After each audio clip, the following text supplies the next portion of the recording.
Assalamu alaikum warahmatullahi wabarakatuh. Welcome to another computer science lecture for 9618 AS level, and we were discussing section number 11 programming. So today we would be continuing on with that, and we are going to start 11.2, that is constructs. The first thing we have in 11.2 are the conditional statements. Why do we use conditional statements? When different actions are performed by an algorithm according to the values of variables, at that place conditional statements can be used to decide which action should be taken. There are two types of conditional statements: the if then else and if statement, or a case of otherwise and case statement. Usually we use if then else when we have two or more than two conditions where the conditions can either be true or false, whereas for choosing between several different values or range of values, we can use case of otherwise and case. So the syntax of if then else is simple. You write if, then a condition, then with a slight alignment you write then, and task to perform if the condition is true, else task to perform if the condition is false. For example, input height, if height is greater than 3, then print you can write, else print you are too small to write, and if. More than one logic can also be added in a single if statement in a pattern that is called nested if. Remember, when using nested if, it is necessary to end all ifs together. And it can be something like this: please enter your percentage, input percentage if percentage is less than 0 or percentage greater than 100, then output invalid percentage, else if percentage greater than 49, then output pass, and this is supposed to be over here, else output fail. And then we have started two ifs, so we are going to end both of them. The first one is ended over here according to the alignment of this one, and the next one is ended over here according to the alignment of the first if. Next we have the case of otherwise and case conditional statement. For a case condition, the value of the variable decides the path to be taken, usually in an if then else or a nested if. If, for example, if the student has failed, if you enter the percentage as, let's suppose, 42, now the computer is going to process all the given conditions, and then finally it would reach this line, the last else, and then it would finally output fail because all the other would not have been met. Whereas in the case statement, the computer does not check each and every scenario. The computer directly goes, or the processor rather, directly goes to the point which meets with the input value and just performs that thing. So technically, case of is usually more efficient, especially when you have to deal with multiple values. Several values are usually specified, and otherwise is used just as else statement to show the path taken for any value outside the range. The end of statement is shown by end case. Syntax: first of all we write case keyword, then we write the name of the variable containing our option or the value for the option, then we write the off keyword, then we write if first value and task to do if that value is matches with this the value of this variable, then the next value and the task to do. You can write multiple tasks as well below the line. Lastly we write otherwise, and then we write the instruction on what to do and end case. For example, case working days off, if the user has entered 1, then rather print Monday, and if the user has entered 2, then print Tuesday. If the user has chosen 3, then print Wednesday. If the user has chosen 4, then print Thursday on screen. If it's 5, then simply print Friday, as you know it's the 5th day. Otherwise, print please choose a valid day, because Monday to Friday are only valid working days. Saturday and Sundays are supposed to be weekend. And then end case. Each value can also be represented by a range instead of being represented by a single value. For example, the range 2 from this to this, and then task to do. For example, if you write it like this,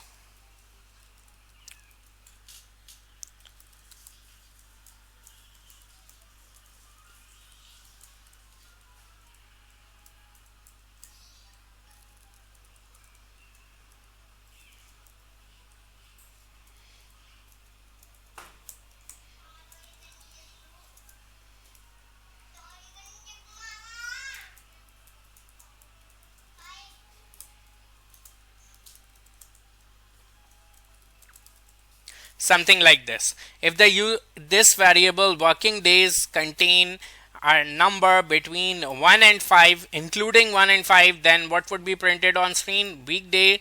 Whereas if it contains a value between 6 or 7, then it would print on screen weekends. You can also write string data over here. For example, let's suppose if this was a MCQ question, like you have used this logic for a MCQ question. So case choice of, you usually in an MCQ question you are given 3 choices.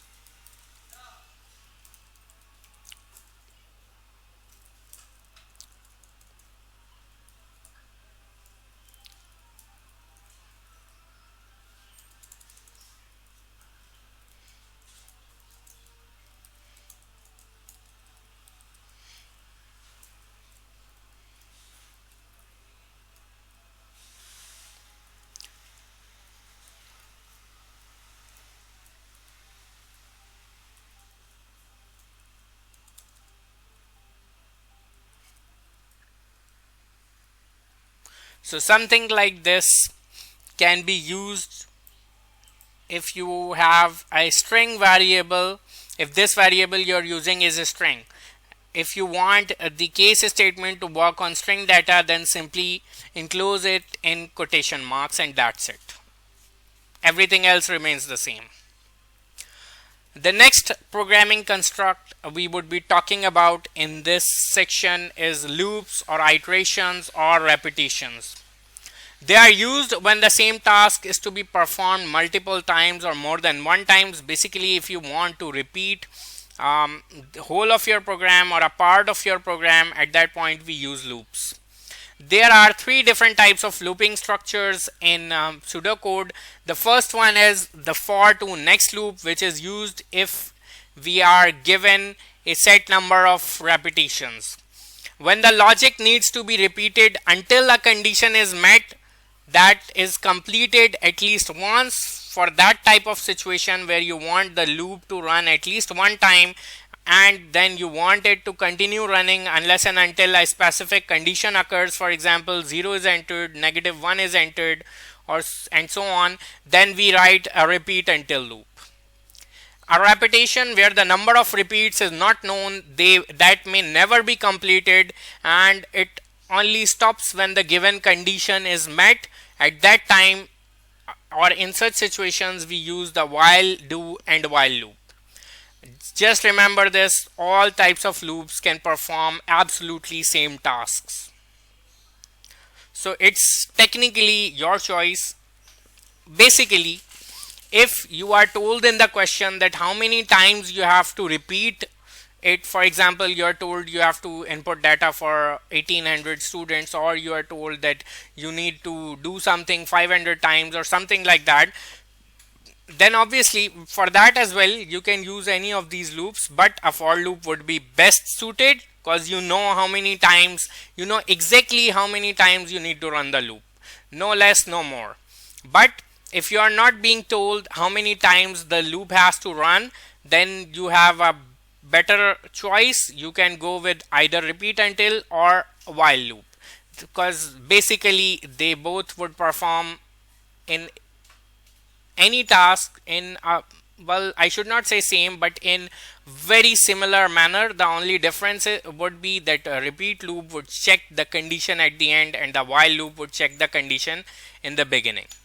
So for loop is a precondition loop, or rather we can call it as counter controlled loop, as the test for exiting the loop is in the beginning of the loop, that once this number of times the loop has iterated, then stop, otherwise don't stop. How do we write it? We write it like this: for counter, then we give this symbol, and then we write the start range to end range, next counter. For example, write down a pseudocode to print lines of star 10 times. Okay, this is technically a single star. To print a star 10 times, so declare counter as integer, for counter 1 to 10, output star, next counter. Next is repeat until loop, which is also known as a post condition loop, as the test for exiting the loop is at the end of the loop. The syntax is simple: write the keyword repeat in the top line, don't write anything else with it.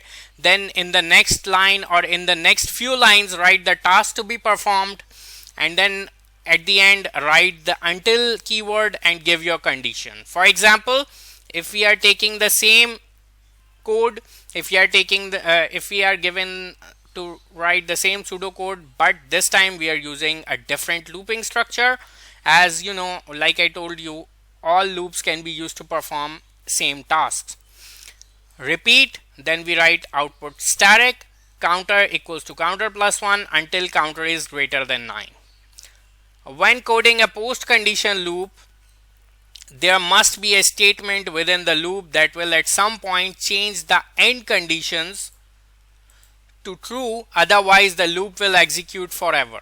Like if you do not include this line in your loop, if you write it like this: repeat output static until counter is greater than 9, then this loop would continue indefinitely, because this condition that counter becomes greater than 9 would never be met. Counter would remain at its original value, whatever you have assigned 1 or 0, and both of them are less than 9, so this would become an indefinite loop. The third loop we have is while do loop, end while loop. It is also known as a precondition loop, as the test for exiting the loop is at the beginning. So the program first of all performs that checks and then decide whether it has to run the loop or not. If the condition is not met, the loop may never run. Syntax is simple: you write a while and then you write your condition, then you write the keyword do, and then on the next line or the next few lines you write whatever tasks you want to be performed inside the loop, and then you write end while. For example, if again we are taking the same example that you have to write a pseudocode that would print the star symbol or the static symbol 10 times. So simply we would write while counter is less than 10. Over here between while and do we write our condition do. So this basically means that as long as counter is less than 10 or the value of counter is less than 10, the loop would run. As soon as the value of the counter becomes 10 or greater than 10, then the loop would not continue anymore, it would terminate. So anyways, while counter is less than 10, then do what? Do output static, then counter equals to counter plus 1 and end while. When coding a precondition loop, there must be a statement within the loop that will at some point change the value of the controlling condition.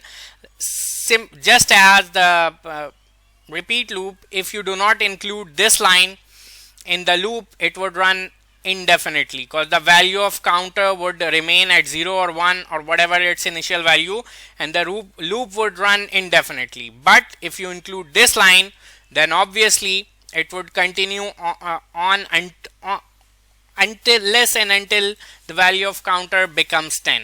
At that point it would terminate itself.